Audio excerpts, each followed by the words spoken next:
didn't finish decomposing or work them into the soil. I did take advantage of the nice afternoons that we had, and I spent about 3 hours mowing my yard.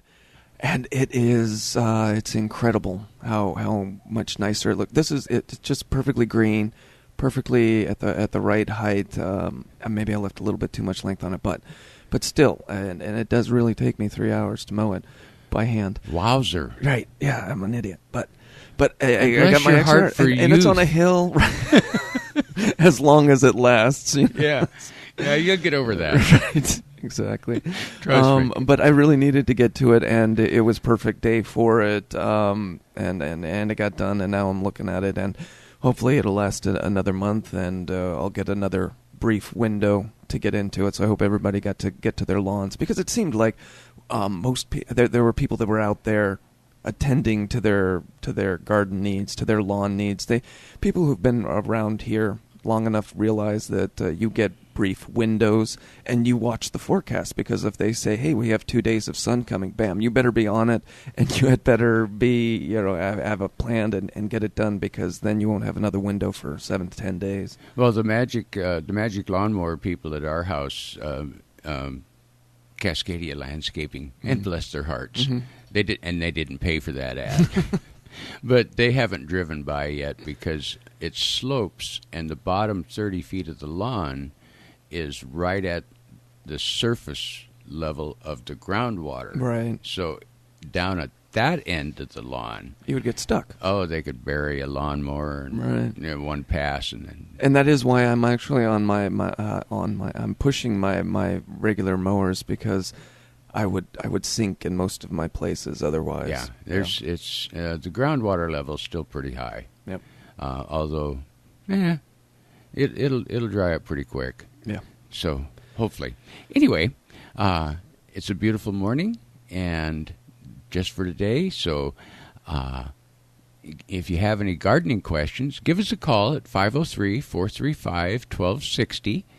This is To the Root of It. We're going to take a short break, and we're going to be chit-chatting about diagnosing issues in the early spring. Yeah, in the early spring, because we have these plants that are either coming up or just dying. We don't know what to get into. But if you have any questions, give us a call, 503-435-1260. This is To the Root of It on KLYC. AM 1260 KLYC, and we do want to thank Recology Northwest Greenlands for being a sponsor of To the Root of It. And we are right now at Recology talking to Nick Olheiser, the supervisor lead here in McMinnville. Nick, thank you for sponsoring the program. Thank you very much. So you and I were talking just before we started making this interview, was that the weather's been kind of crazy, but we're going to be heading into spring. What's going on now at Recology? A lot of new things happening. Spring coming up. Hopefully the weather permits us to have a good Earth Day coming up here in mid-April. We will be having discounts, prizes, site tours, different kind of raffles, and everything for you and your family to come out and hopefully enjoy the weather, enjoy the staff, and get some product for your garden and your yard. So what are you selling right now here in this time of year? We're still selling pretty much all of our in-yard products. It'll range from anywhere from a rock to all the barks. We have soil mixes, the compost. We're still doing the concrete mixing station services. We still have the blower truck services and delivery services pretty much anywhere in the local community, even some of the out communities as well. What are your prices? They're going to range from anywhere from about $15 for the half yards all the way up to the $35 range for a full yard. Now, one of the nice things about having Recology here in McMinnville, it's very convenient to come down and get a truckload. Or how small quantities do you sell? As far as in-yard pickup truckload, we go all the way down to half yard, and then we go up to however much you want to take at once, and you can come back and make several trips and get as much as you need, or if you're wanting to save a little bit of time, we can go ahead and deliver that right to your doorstep. And how do they contact you? Be either through the phone, which is 503-434-1671, or as well, we also have our new website all set up, which is compostoregon.com. It has all of our pricing and on hours as well as our address. And your hours here at Recology Northwest Greenlands in McMinnville? It's going to be 8 to 4, Monday through Friday, and then Saturday is 9 to 4. Talking to Nick Olheiser, the supervisor lead for Recology Northwest Greenland's sponsor here of To the Root of It on AM 1260 KLYC. Hey, the carnival is in McMinnville right now. Fun for young and old alike. Davis Shows Northwest is in town through this weekend. Rides for every age group from kids to the Daredevils. 3 to 10 p.m. Wednesday through Friday, and then Saturday and Sunday 11 to 11. Rides include the Ghost Party, Mardi Gras Funhouse, the Drop Zone, Dragon Coaster, the Wipeout, and the Sizzler. Enjoy cotton candy, caramel apples, and popcorn. Free entry, free parking, and springtime special on the rides. Davis Shows Northwest Carnival in the parking lot of the Goodwill Store, Highway 99W in McMinnville. This is Denise Stoutenberg. In my 15 years of experience caring for persons with memory loss, I have realized that the journey of Alzheimer's disease is one of the longest any person will travel. If you or a loved one are traveling this journey, you're not alone. Join us for a support group the first Monday of each month at 2 p.m. at the McMinnville Senior Center, or for the Alzheimer's Cafe, a social event for persons with memory loss and their caregiver, the second Wednesday of the month at 3 p.m. at the Blockhouse Cafe in Dayton. For more information, call 503-484-3145.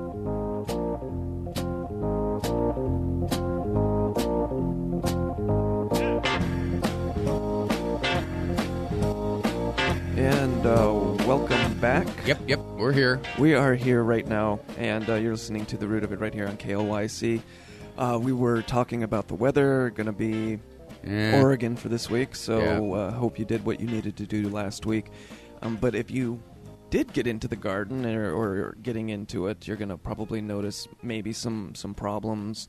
Maybe you have some houseplants indoors that are also showing signs of wintering. I'm not sure how the little white flies and the spider mites get into houseplants, whether they come in on animals or they're on our clothes or something, but they seem to sneak in. Right. And the next thing you know, you'll have these little filament of threads across your houseplants.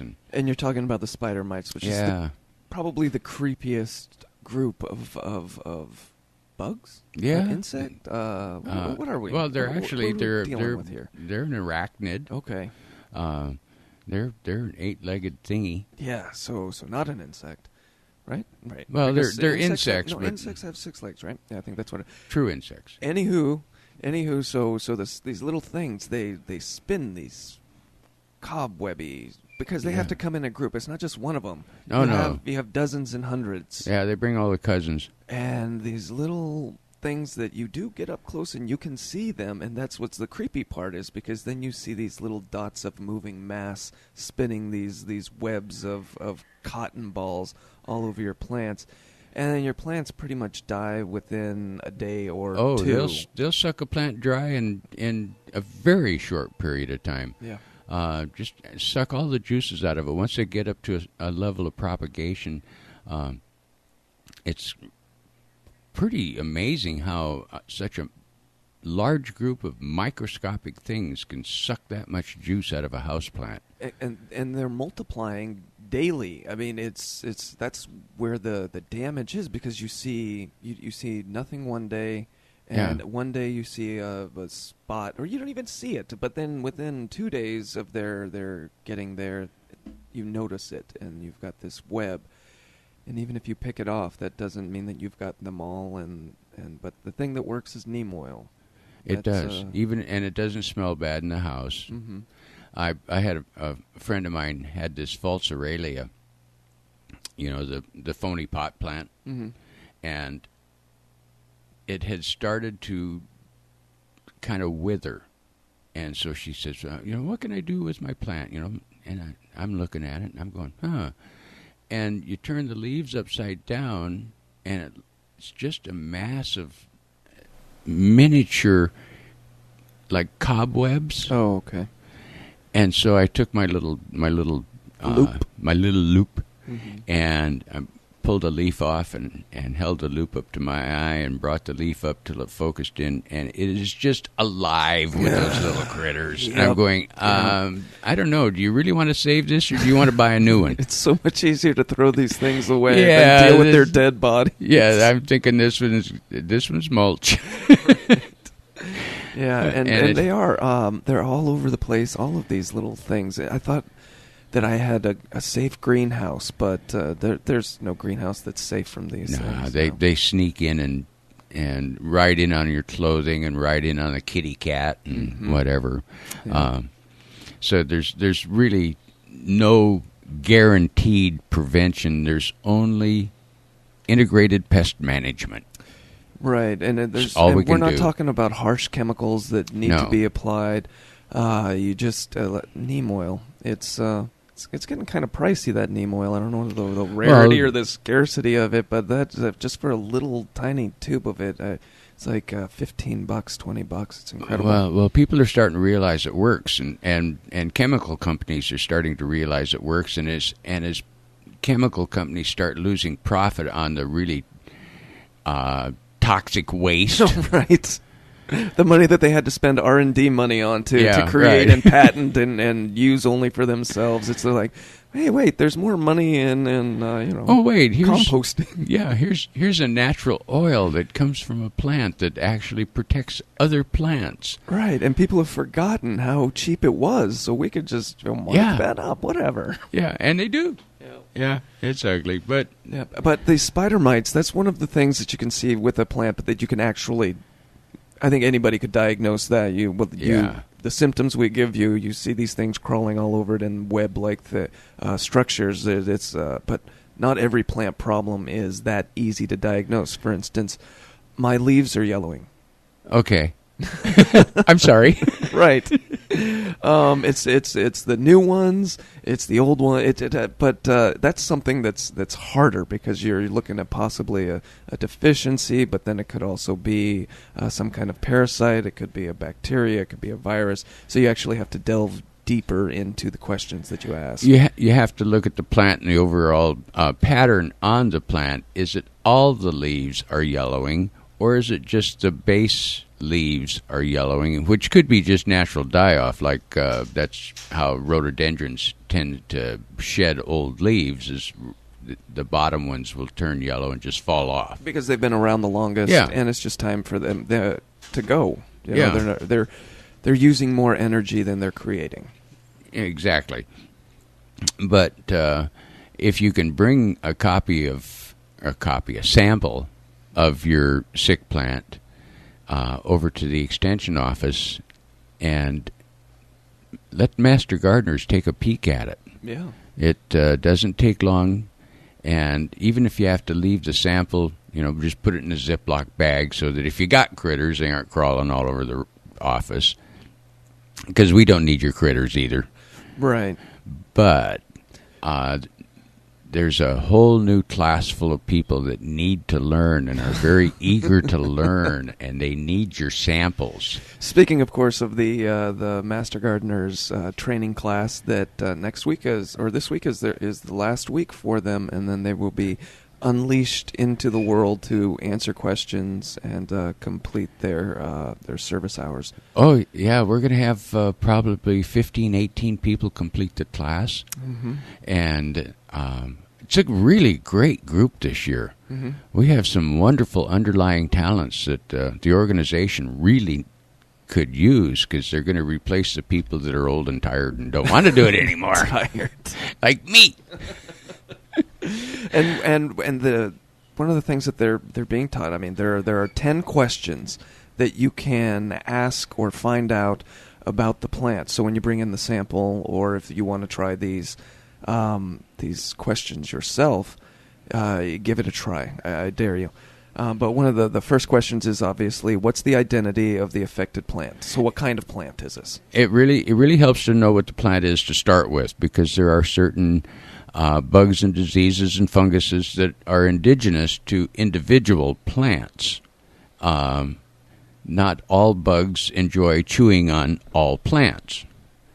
And you need to be able to know what species of plant you're dealing with, so you know the general area to start looking.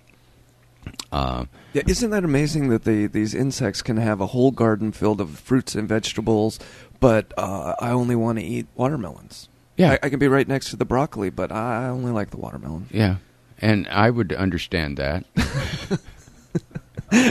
That's true. Those were great comparisons. Suddenly I have a great sympathy for the doggone bug. It's choosy. Right.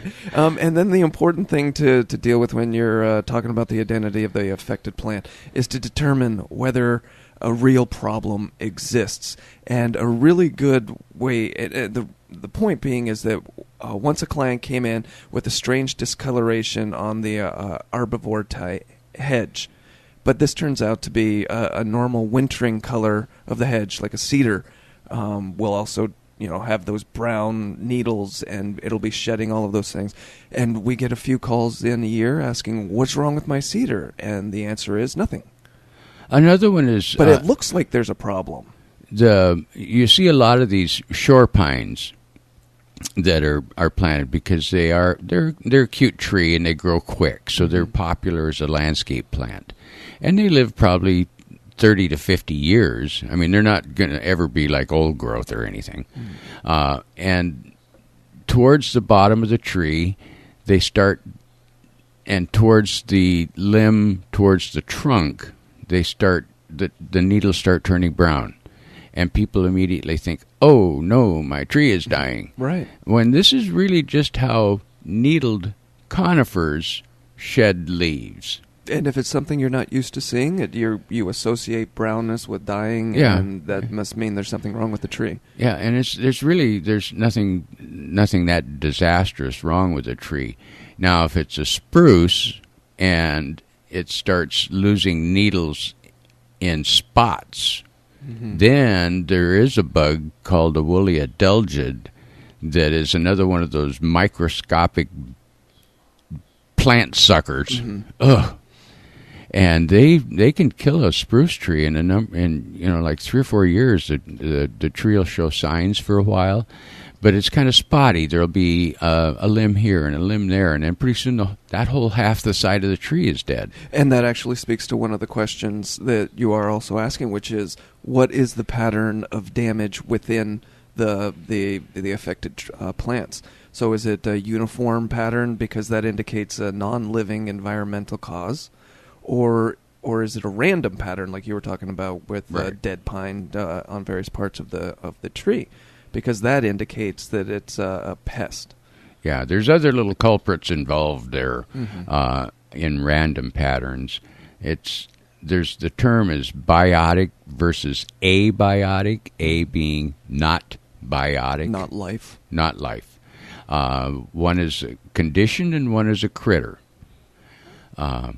And these are signs and symptoms. Signs of disease or critters are like the notched leaves on your rhododendrons. That's a sign that you got root weevils. A symptom may be something like just general yellowing or mottling of the leaves, which could be several things that actually causes it. And you need to start with some pretty basic information. You need to check the pH of your soils, generally your first thing to do. And then observe the leaves and see whether or not it's a progressive thing. Is it just on the base of the leaves, the base of the plant, or is it on the brand new leaves on the top of the plant? So how far has it progressed? Is it something that is a general root issue, thereby affecting the whole plant? Right. So it's... You gotta kind of really look at stuff, which parts of the plants are affected, and is the pattern of damage on the leaves and stems on just a plant, or is it on? Is it where you sprayed the Roundup the previous week? Is it? Are you noticing that kind of a pattern with your dying plants? Yeah, you got out early and you just sprayed the heck out of them dandelions because it was 60 degrees one afternoon for 2 hours. Right. And then, of course, it was a breezy afternoon, so the Roundup all drifts, and that stuff can kill yards and yards away. Yeah. just from the mist in the air. Mm-hmm. So you got to really make sure that you're careful with what you're doing. But what is there a pattern of change? And does it affect just one plant, or is it everything that's downwind of that plant?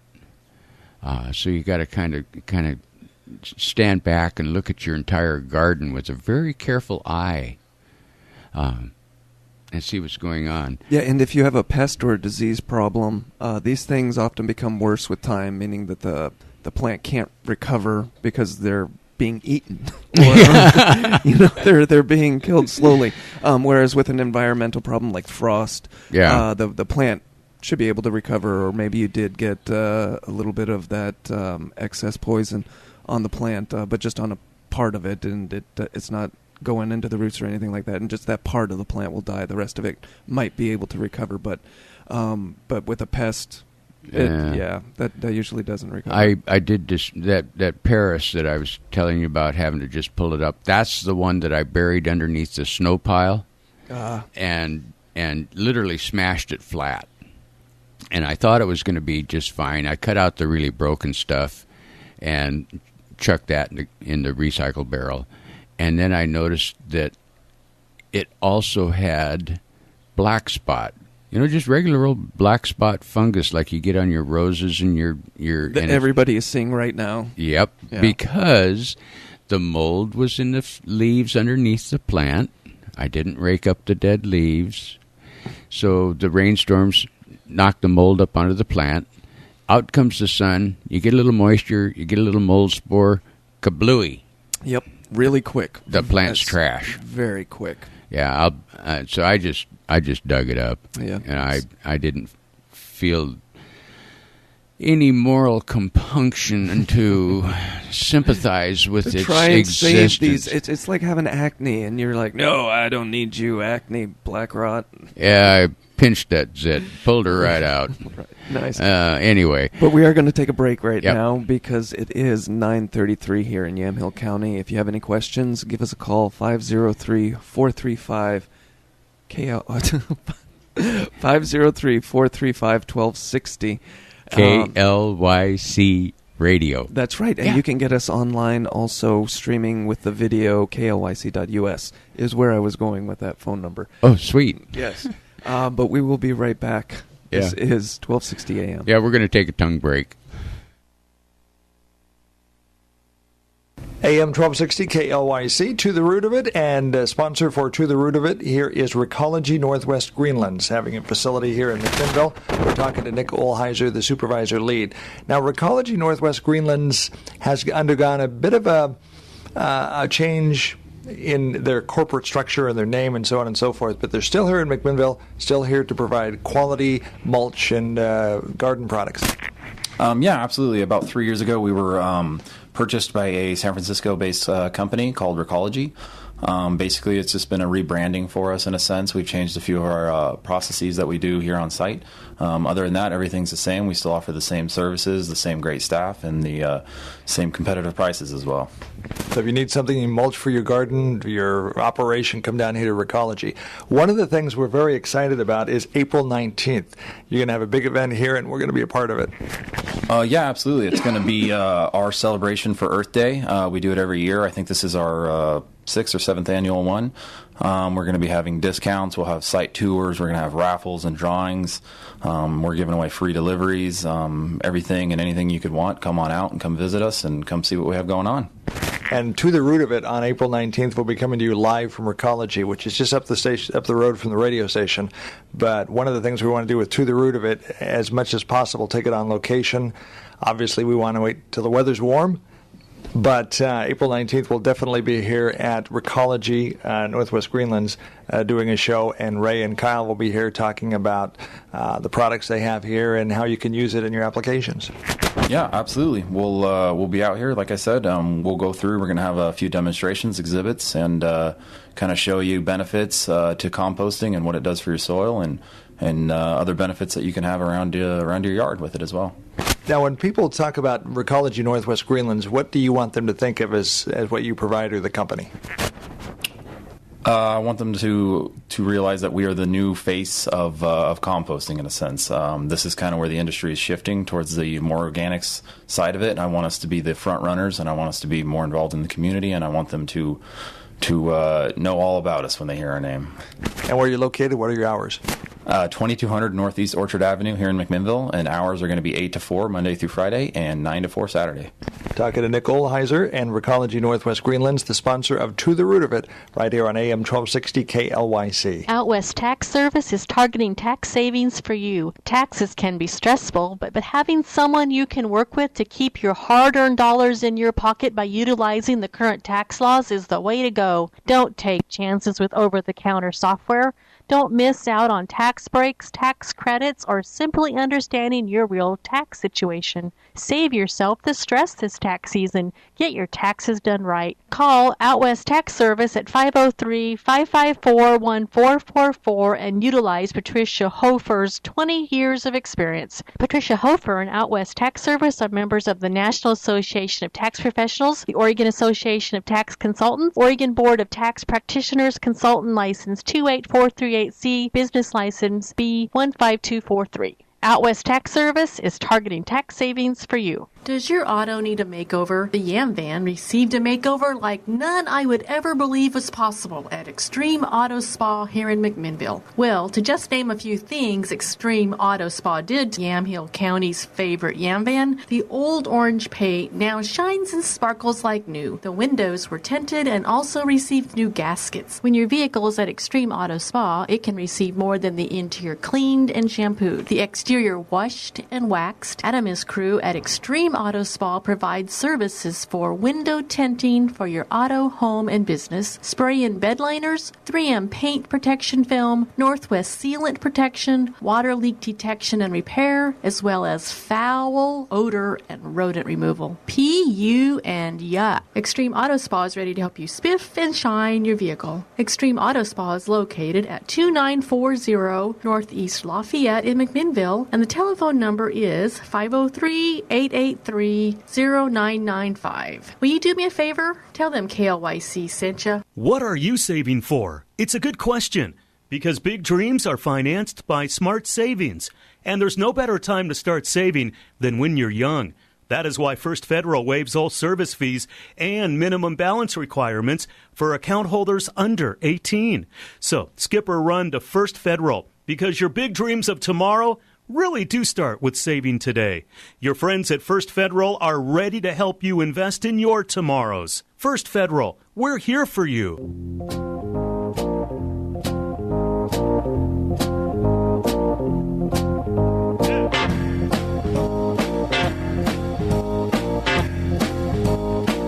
And we are back right here to the root of it.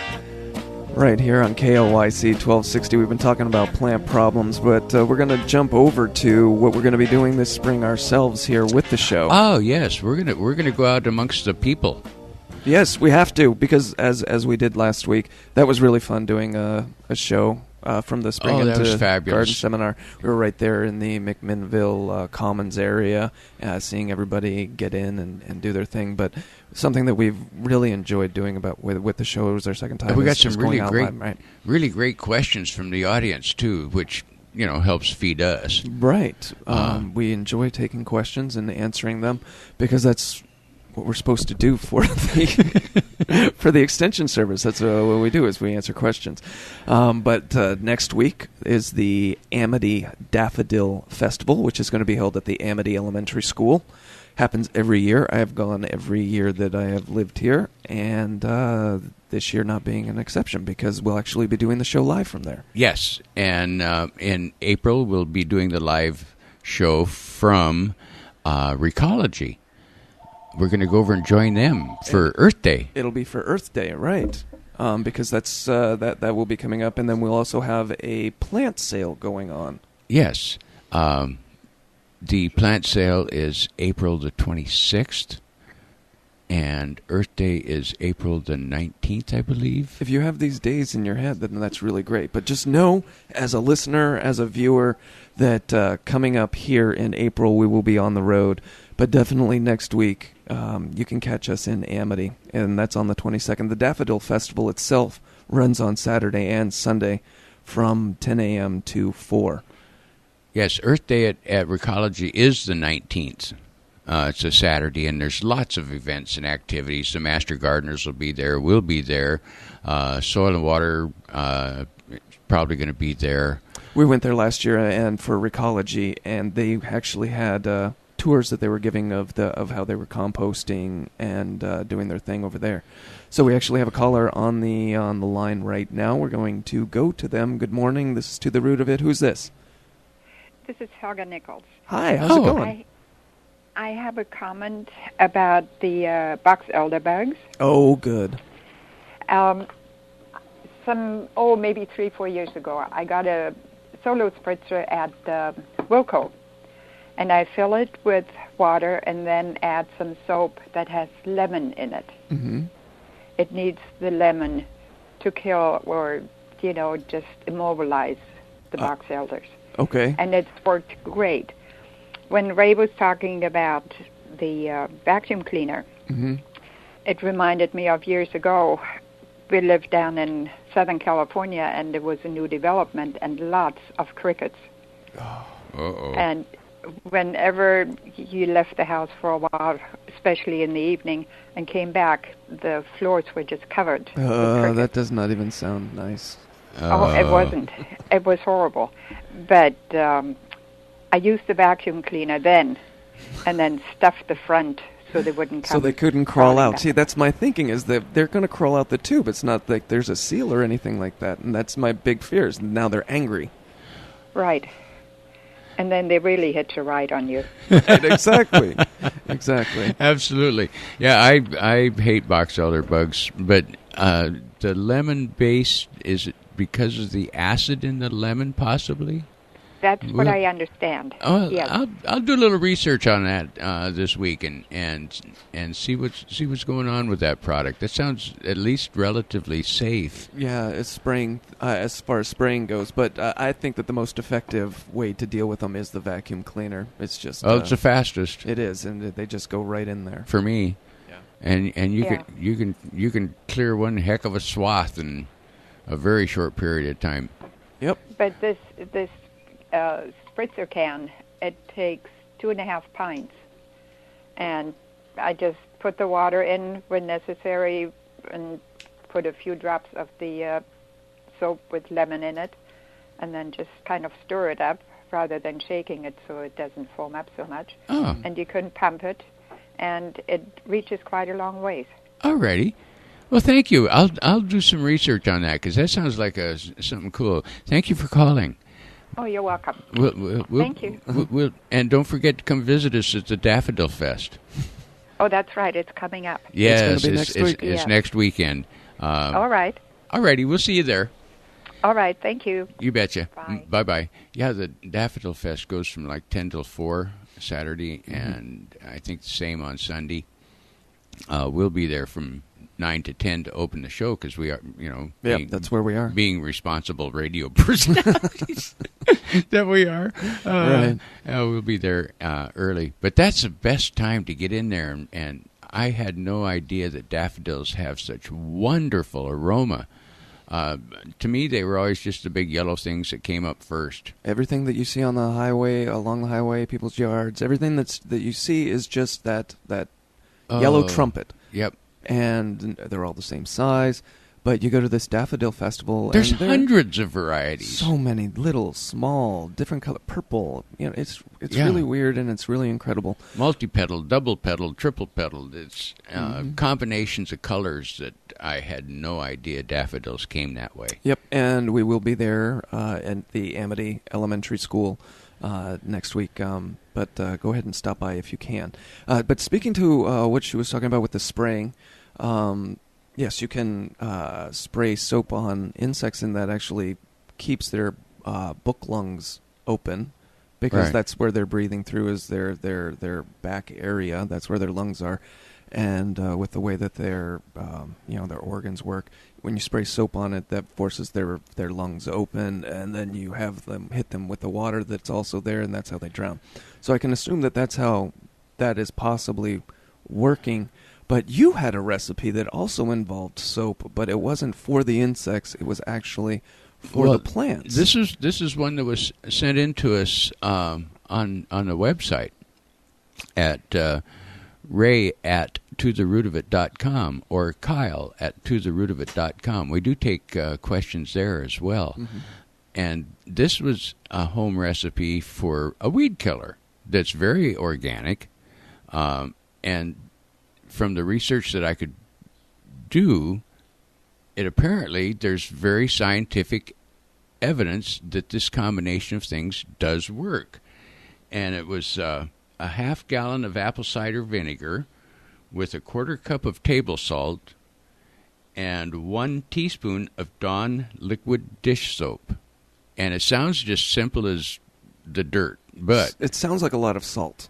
It's a lot of salt, and the acetic acid in the vinegar is what causes the plants to actually die. But the soap rinses off the protective barriers on the leaves, and you just go ahead and give them a good drowning with a spritzer, but you get like a gallon or a half a gallon of weed killer for about $6. Yeah, let's go over that recipe just one more time, because here's what I want. I would like to have our fellow gardener scientists, have somebody try this also, because you're going to try this. I'm going to make you.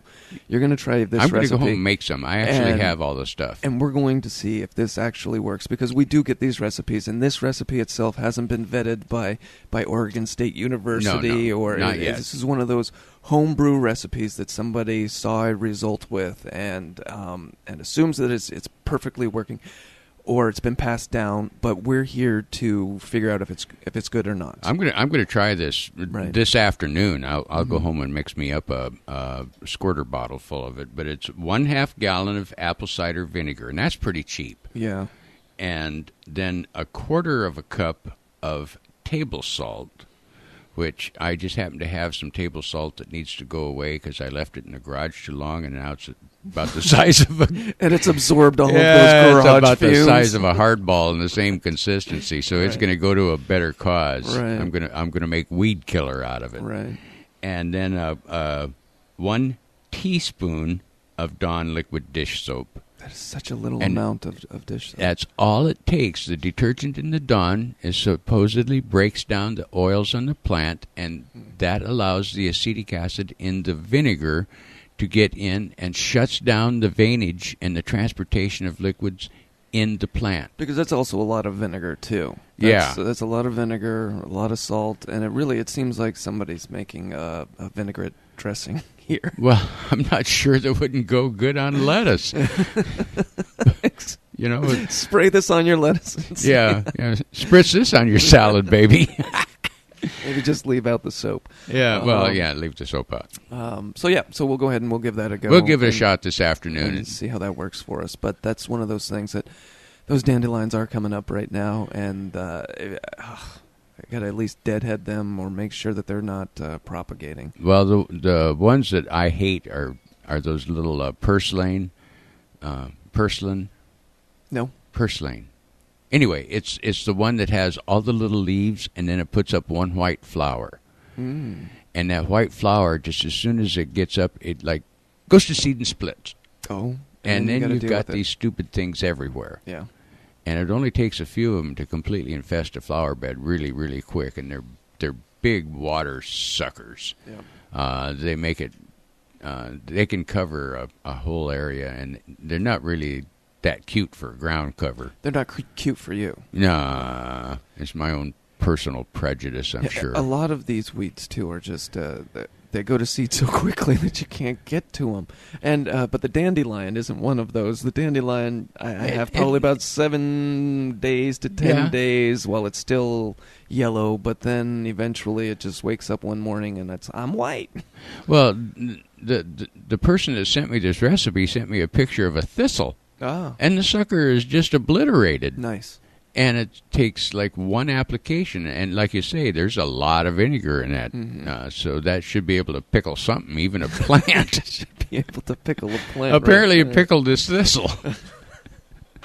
So that's encouraging to me. Right. I like to see the results. When I set out to kill some, I want it to die. And you want it to taste good afterwards, apparently. Yeah. Well. But we were where were we? We were actually we diagnosing plant problems. Okay. Yep. So the diagnosis of these thistles were that it's going to die. Right. Exactly. But if you have plants that you want to keep around, one of those signs that you may be noticing, if not now, very soon, is a sign of a pest, which could include slug slime trails. I'm really noticing the rodent mounds and or holes that are described here because I've got the voles out there just going and grabbing the grass. It's spring and they're breeding. Yep. So those are the things to be looking out for too. And then you've got fungal fruiting bodies.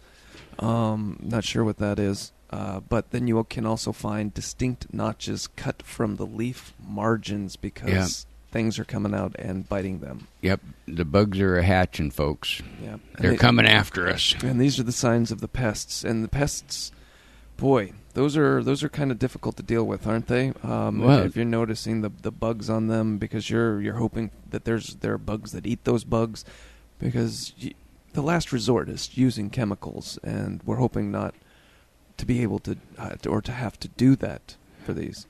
The Extension Office has a really cool little flip chart of good bugs, the ones you don't want to kill.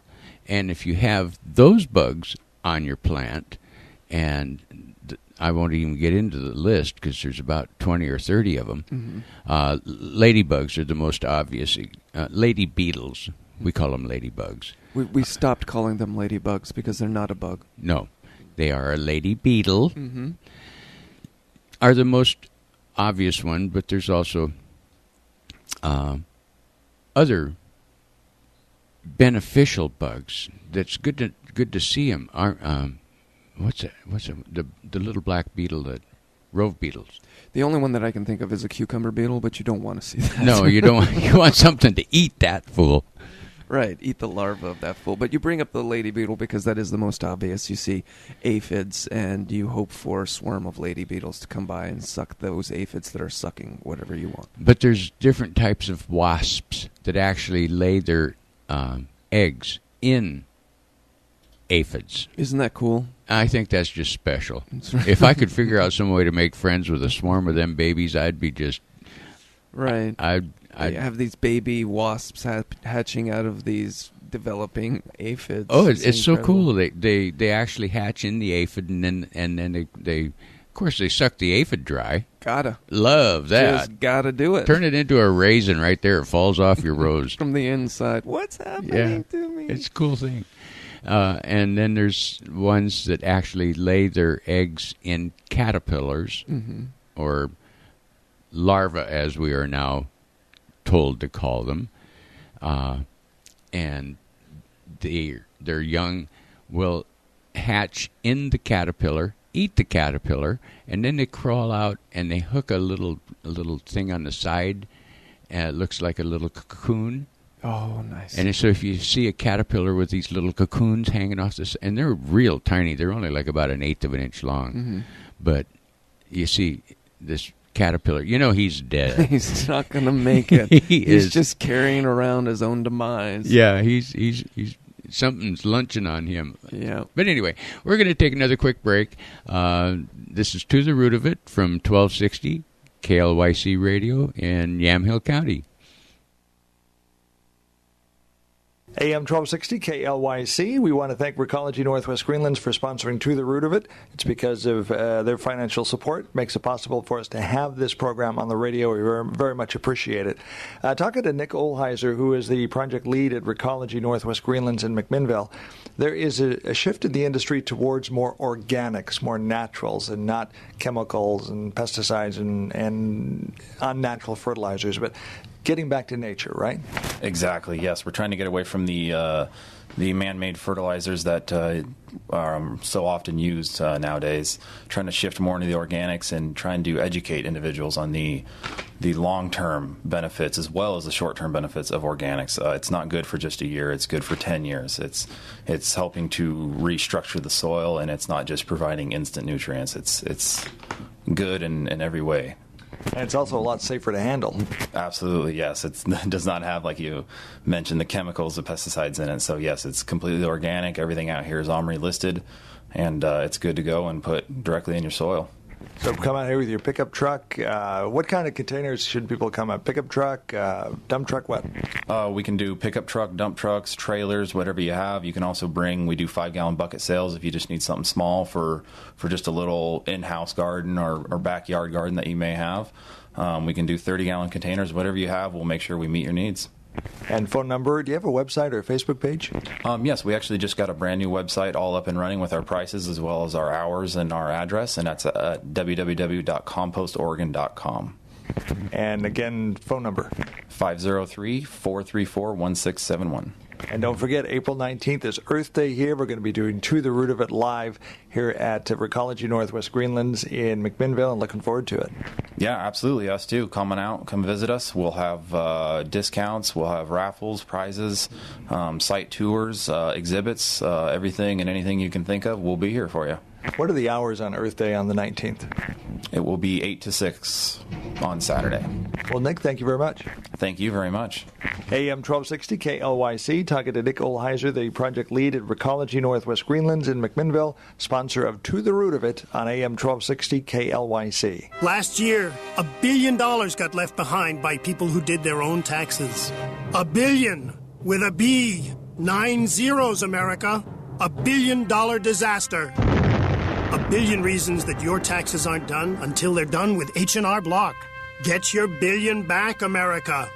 At H&R Block, we strive to get you every penny you deserve. In a study of self-prepared tax returns, Block Tax Pros found more money for about 1 in 5 people. Each tax situation is different, and not everyone receives a refund. Brought to you by H&R Block. See what a difference their tax expertise can make. H&R Block in McMinnville, locally owned and operated, located between Papa Murphy's and Rada Paint on Highway 99W. Since 1983, Hillside Retirement Community has graced McMinnville's west side. Hillside is currently undergoing over $4 million in renovation across our campus, and we are excited. During the month of March, we're holding a Manor construction sale. Manor apartments start as low as $1,450 per month. Call today to schedule your tour and experience the magic of Hillside. That's 503-472-9534, and thanks for listening.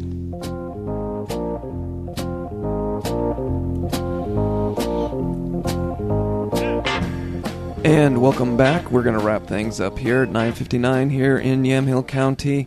Just wanted to mention real quick the book that really helped me along my way into diagnosing the problems that you might have with the plant. It's called What's Wrong with My Plant? And it's actually by David Deerdorf and Catherine Wadsworth. But it's What's Wrong with My Plant and How Do I Deal with It? And the really great thing about this book is that it's got pictures of and a step-by-step of how to diagnose any problems. One of you're looking at fruit problems. They've got nice graphics of, oh well, I've got these.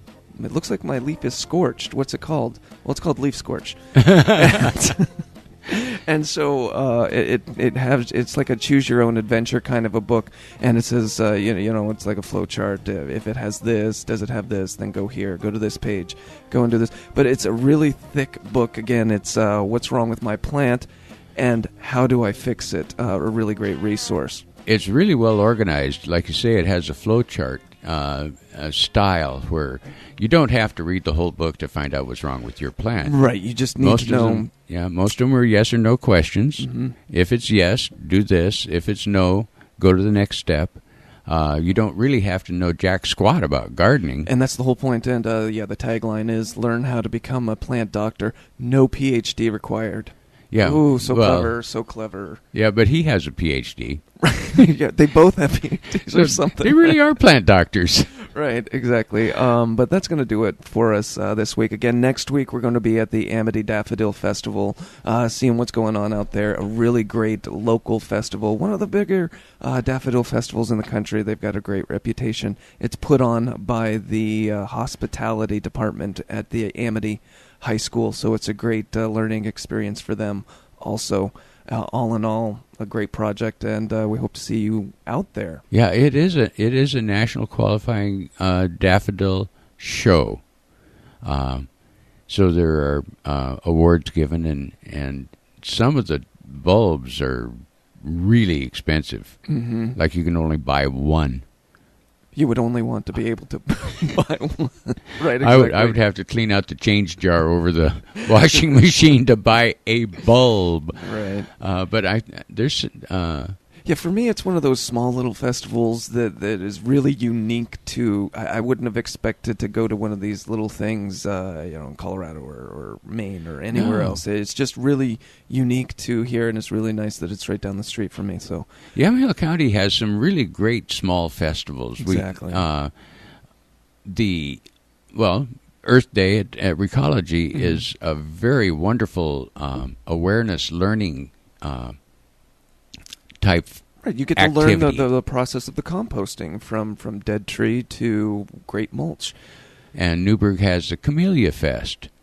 Then Carlton has Lavender Fest. Actually, that covers a lot of Yamhill County. Wow. There's lavender farms all over this county because we have this really great climate, Mediterranean climate. Yeah. Yeah, but we'll wrap things up right now. Yep. If you have any questions that you want us to answer over the week, go ahead and go to ray@totherootofit.com, or you can email me, Kyle, at totherootofit.com. But we will be around next week at the Amity Daffodil Festival. Thanks for listening. If you want to get this, you can get this on YouTube, KLYC To The Root of It, right there at youtube.com. We'll see you next week. Keep your tools sharp. We play your music. KLYC, McMinnville, Newburgh. ABC News Now, I'm Deirdre Bryant. Malaysia's Prime Minister says the search for Flight 370 has entered a